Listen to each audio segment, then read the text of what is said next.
दोस्तों आज की इस वीडियो में बात करेंगे Mazagon dock ship builder stock के ऊपर। ठीक है, आज स्टॉक में लगभग 10% की बड़ी गिरावट देखने को मिली। पिछले 2-3 दिन से जो स्टॉक रॉकेट हो रहा था उसमें आज गिरावट देखने को मिली। तो रीजन क्या है इस तेजी का, और आज ऐसी कौन सी खबर निकल के आई स्टॉक में हमें गिरावट देखने को मिली। सर देखो सर, ऑलरेडी क्या था कि कंपनी की तरफ से एक अपडेट निकल के आई थी। आप सभी को पता होगा कि कंपनी आज कुछ अनाउंसमेंट करने वाली थी, यानी कि 22 अक्टूबर को। ठीक है, कंपनी स्प्लिट के ऊपर और डिविडेंड के ऊपर, इस बेस पे इस स्टॉक में तेजी आई थी। इस खबर के दम पे स्टॉक में तेजी आई थी और अच्छा खासा पैसा बनाया सर। ठीक है, यदि हम यहाँ पे 5 दिन का चार्ट देखें ना, तो स्टॉक एक तरह से इस लेवल से 4200 के लेवल से ही अच्छी खासी तेजी बनी और स्टॉक हमारा लगभग 4700 के समथिंग गया। ठीक है, यहाँ देखो तो 4700 4800 के समथिंग चला गया। ठीक है, तो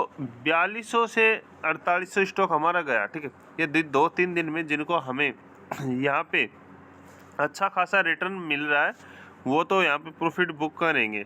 ठीक है, और साथ में कंपनी की जो खबर थी उसमें कुछ थोड़ी सी निराशा हाथ लगी। हालांकि कुछ अपडेट आनी थी बड़ी, बट कंपनी ने कुछ स्प्लिट का अनाउंसमेंट किया, साथ में डिविडेंड का। तो स्प्लिट जिस प्रकार से उम्मीदें थी वो नहीं आ पाई, तो इस कारण से स्टॉक में प्रॉफिट बुकिंग देखने को मिली।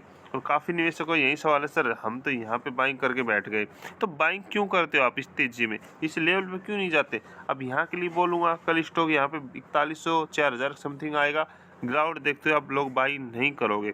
तो यही तो एक तो दिक्कत होती है सर। आप एक तो ऊपरी लेवल पे बाइंग करते हो जहाँ पे आपको रीजन ही नहीं पता होता कि किस स्टॉक किस तेजी पे गया है। ठीक है, और अब गिर रहा है तो क्यों गिर रहा है?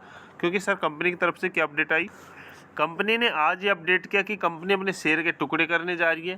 ठीक है, और शेयर का जो टुकड़े है उसका रेशो क्या है सर, उसका रेशो है 1:2, यानी कि एक शेयर के 2 टुकड़े हैं। जो 10 रुपये फेस वैल्यू है उसको 5 कर दी जाएगी और एक शेयर की जगह 2 मिलेंगे, 10 की जगह 20 मिलेंगे, और जिसके 100 शेयर है उसको 200 बन जाएंगे। ठीक है, और साथ में डिविडेंड का भी अनाउंसमेंट किया, 23 रुपये 19 पैसे डिविडेंड का अनाउंसमेंट किया, जिसको कंपनी 20 नवंबर तक पूरा कर देगी, आपकी पेमेंट दे देगी। ठीक है, तो हालांकि जिस प्रकार से जिस शेयर का रेट है और हमारा एक शेयर पे 23 रुपये का डिविडेंड मिल रहा है, तो ठीक है, काफ़ी कम नहीं है लेकिन फिर भी उम्मीद से कम ही है। ठीक है, और साथ में जो कंपनी ने ये जो हमें स्प्लिट का जो रेशो दिया है, ठीक है, ये भी उम्मीद ये थी कि 1:10 मिल सकता है। ठीक है, या 1:5 मिल सकता है।